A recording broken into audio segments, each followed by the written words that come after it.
খবর 24 সাথে আপনাকে স্বাগত। নতুন নতুন খবর জানার জন্য আমাদের চ্যানেলে চোখ রাখুন।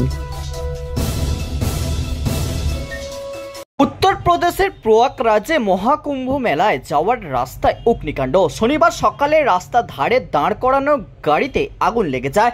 পরপর দুটি গাড়ি সেই আগুনে পড়েছে। খবর পেয়ে ঘটনাস্থলে যায় দমকলের 6টি ইঞ্জিন, রয়েছে পুলিশও। সংবাদ সংস্থা পিটিআইকে জানানো খবর অনুযায়ী মহাকুম্ভে পৌঁছানোর জন্য যে রাস্তা নির্দিষ্ট করা রয়েছে তার ধার ঘেঁষে সার দিয়ে দাঁড় করিয়ে রাখা হয় 4 চাকা গাড়ি। শনিবার ভোরে আচমকাই সেখানে আগুন লেগে যায়। বেশ কিছুক্ষণের চেষ্টায় আগুন নিয়ন্ত্রণে আনা গেছে। দমকল আধিকারিক বিশাল যাদব পিটিআইকে বলেছেন, ভোর 6:30 নাগাদ আমরা আগুন লাগার খবর পাই। একটি মারুতি গাড়িতে আগুন ধরে গিয়েছিল, সেখান থেকে পাশের গাড়িতেও আগুন ছড়িয়েছে। আমরা ঘটনাস্থলে 6টি ইঞ্জিন পাঠাই। দ্রুত আগুন নিয়ন্ত্রণে এসেছে, কারো কোনো আঘাত লাগেনি। হতাহতের খবর না থাকলেও মহাকুম্ভের কাছে এই অগ্নিকাণ্ডে এলাকায় আতঙ্ক ছড়িয়েছে। কালো ধোঁয়ায় ছেয়ে যায় আকাশ। দাঁড়িয়ে থাকা গাড়িতে কিভাবে আগুন লাগলো তা এখনো স্পষ্ট নয়। দমকল বিষয়টি খতিয়ে দেখছে। ব্যুরো রিপোর্ট, খবর 24/7।